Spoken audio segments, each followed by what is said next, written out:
Okay, so let's move on to the two final parts of the discussion. The first is why do we want and not want privacy? And then how, in the world of technology and information engineering, how is privacy protected today? So let's begin. Why do we want and not want privacy? Now, there are many reasons, but the fundamental reasons that we want privacy are first to be someone, to be who we are, to be a person who is distinct from others in the world, and also to be someone else.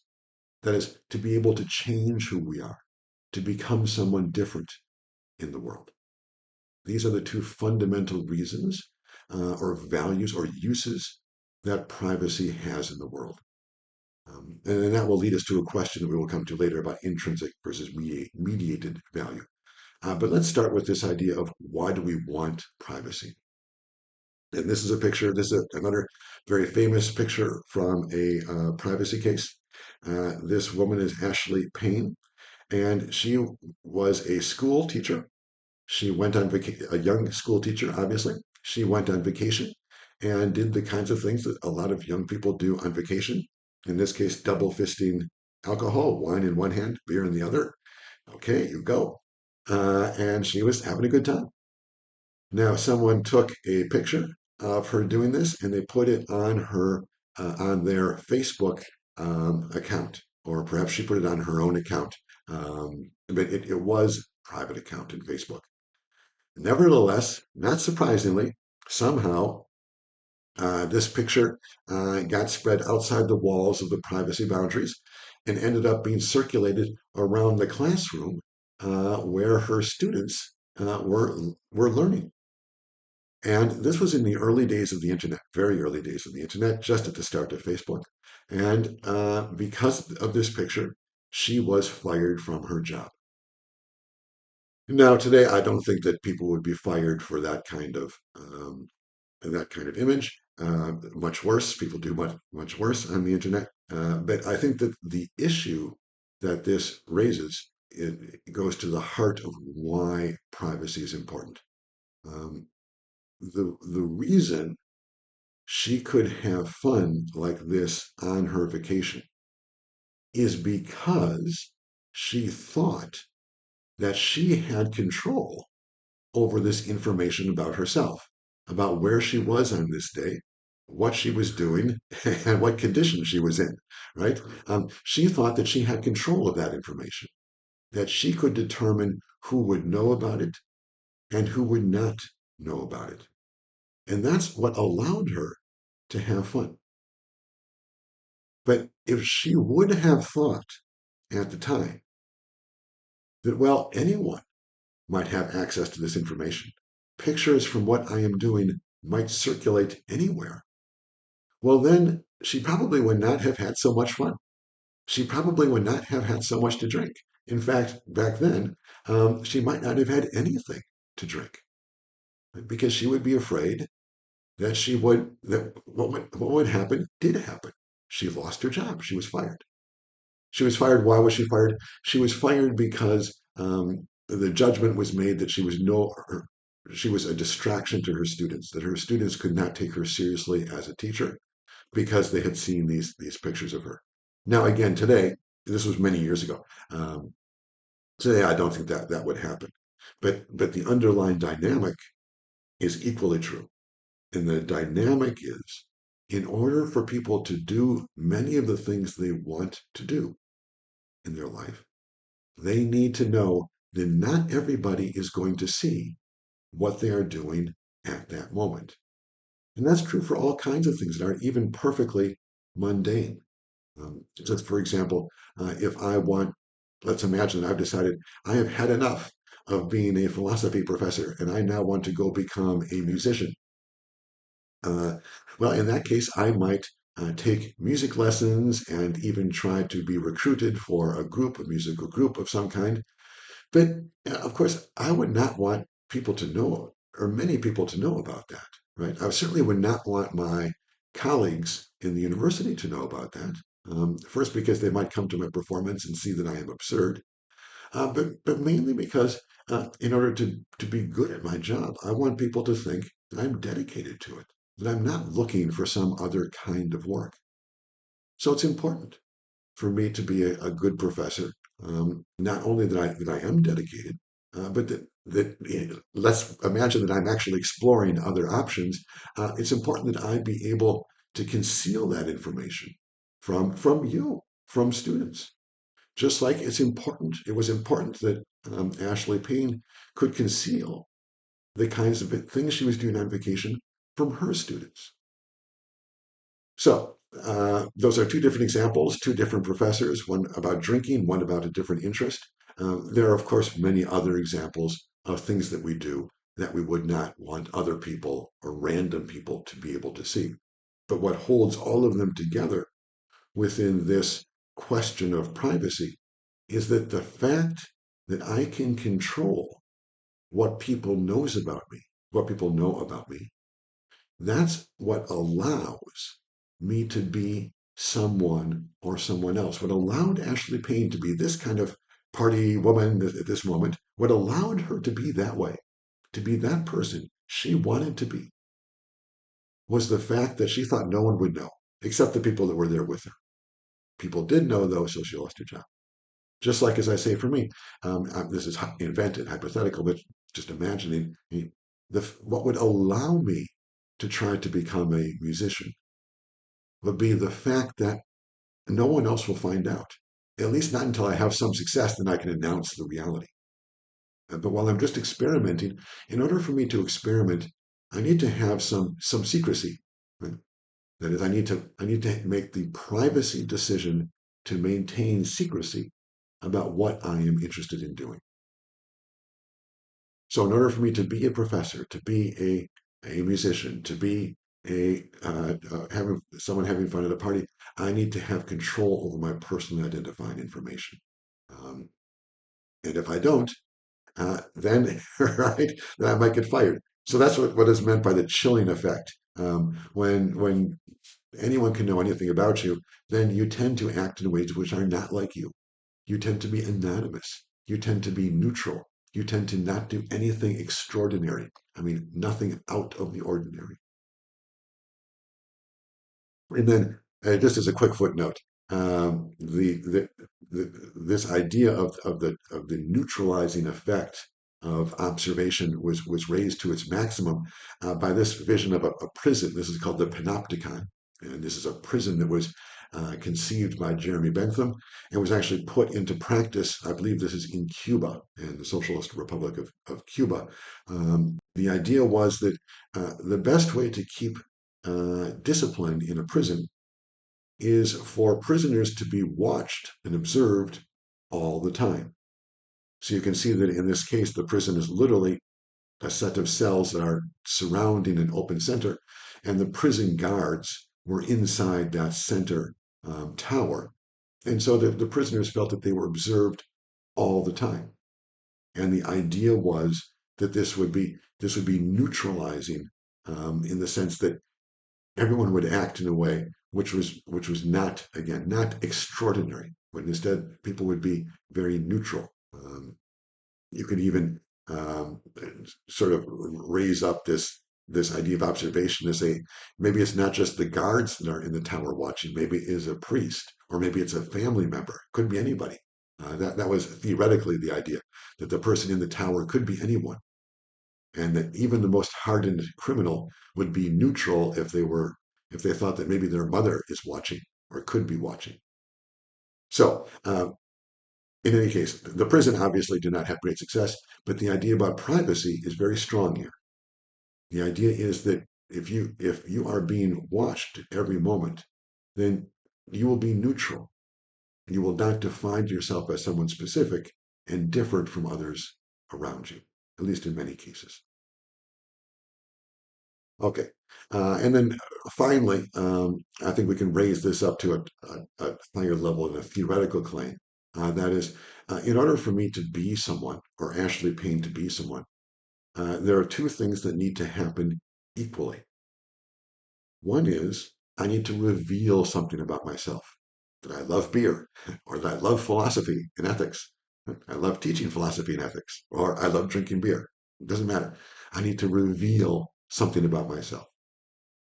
But at the same time, and to the same degree, I also need to conceal other parts of myself. Um, and then just a simple example that I frequently give. I have children, and of course, with my children when they're older now, but when they were young, I would do the kinds of things that dads and moms would do. I would talk with them in silly, absurd ways and gibberish and so on. Um, and if you saw me doing that, right? If in the middle of this lecture I stopped the lecture and went and I started talking with my children the way you talk with little babies, goo goo and that kind of stuff, um, it would be almost impossible for you to take me seriously as a professor. Similarly, there are ways I treat other family members, like my wife, etc., that are kind of separate from the kinds of things I want you to think and know when you think and know about me as a professor. Right? So just family life, my children, my wife, the people, you who are here looking at me. In all of these cases, I am one person for my children, another person for my wife, and a third person for you. And in every case, I show something about myself, but I equally conceal something or many things about myself. Right? And like, for example, my wife never would have married me had I spent all my time talking about privacy and that kind of stuff.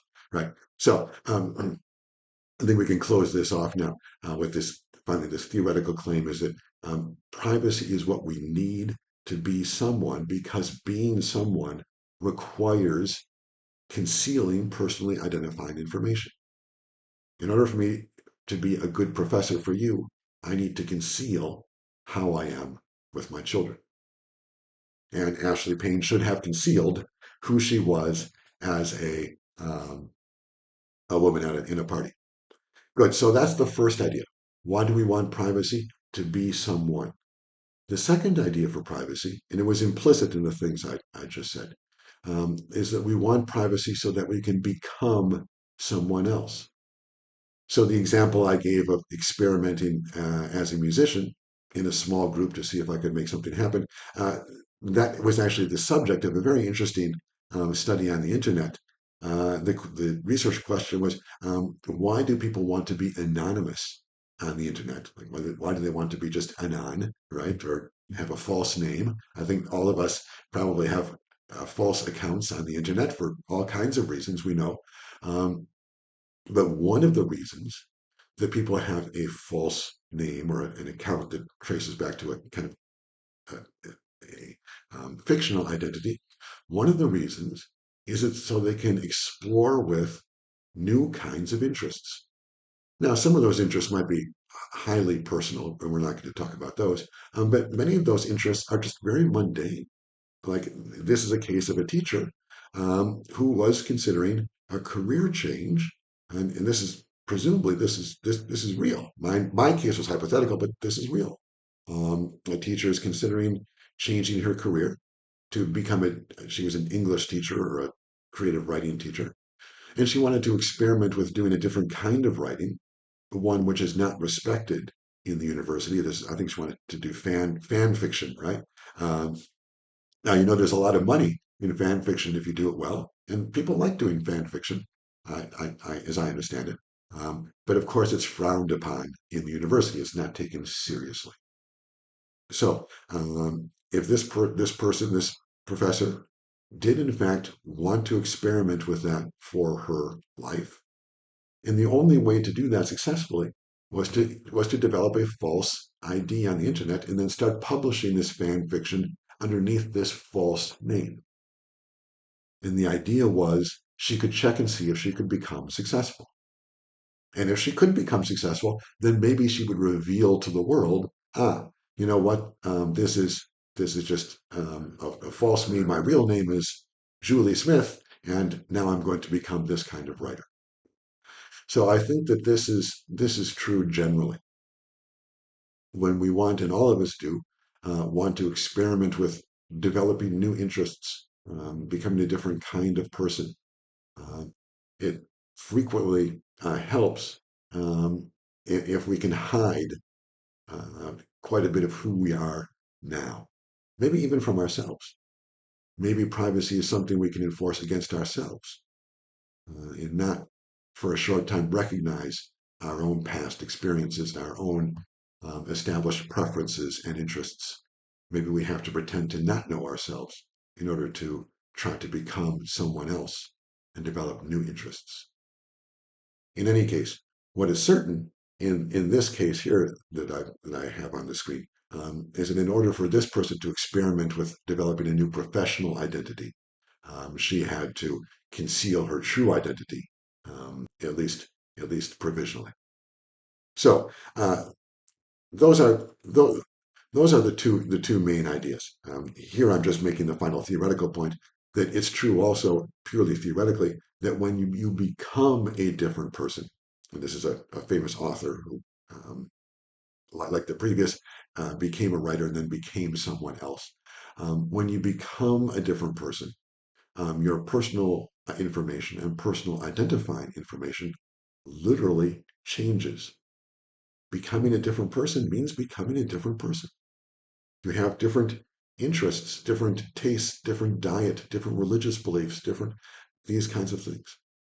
All those things that we count as personally identifying information are put in jeopardy when you become someone else.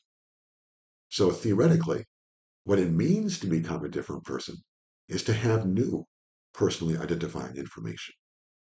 So on that theoretical level also, um, the reason we have the reason we need privacy, the reason we need control over our personal information is so that we can become someone else, so we can change.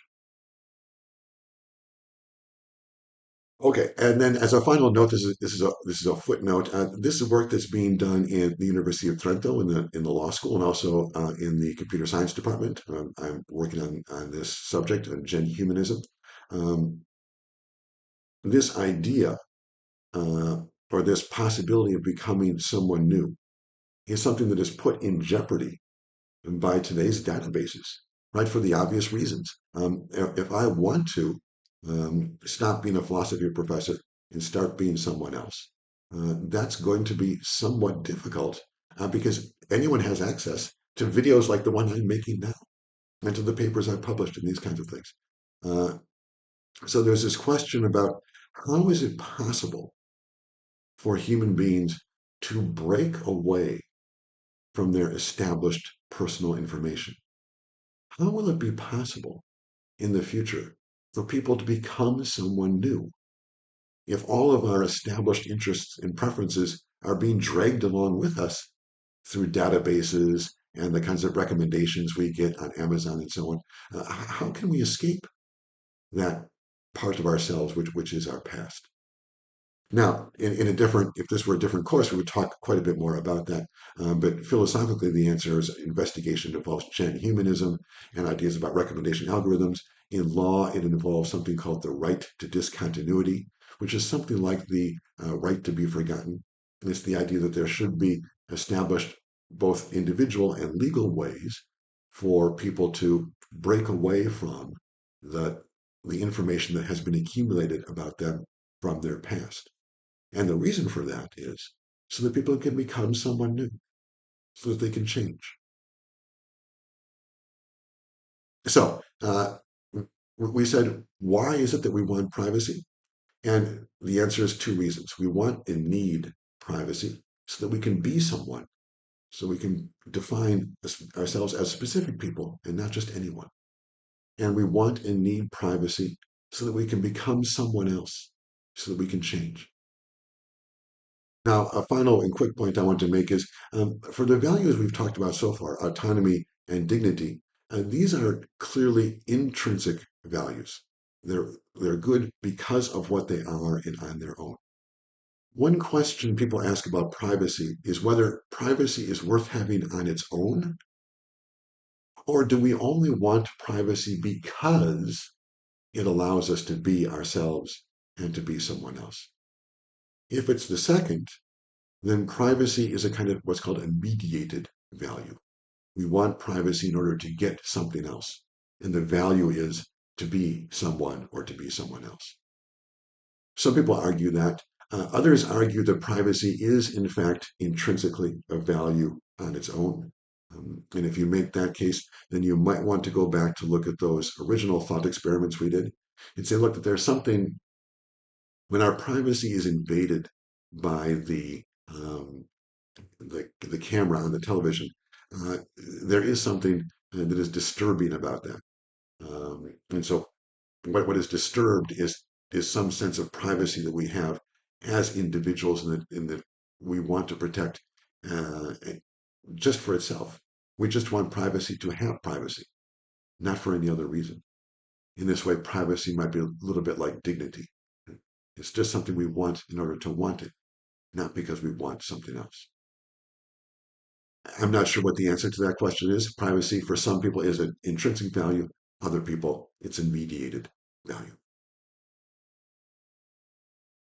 And finally, a quick footnote. I mean, we've talked a lot about why we want privacy, but of course, there are many good reasons to not want privacy, and I think we can capture all of them with a simple case. This is a true story. An Apple Watch saved a grandma's life by catching her heart condition. As many of you know, the Apple Watch does keep track of your heart rate and some other things, and you can send that information back to Apple, and they will look at it for you, and they will diagnose if something is wrong. And in this case, Apple, that in fact happened. Apple sent her an alert saying, look, we've detected a problem with your heartbeat. Go see a doctor. She went to the doctor, and just in time, it would appear that possibly her life was saved because she had this alert.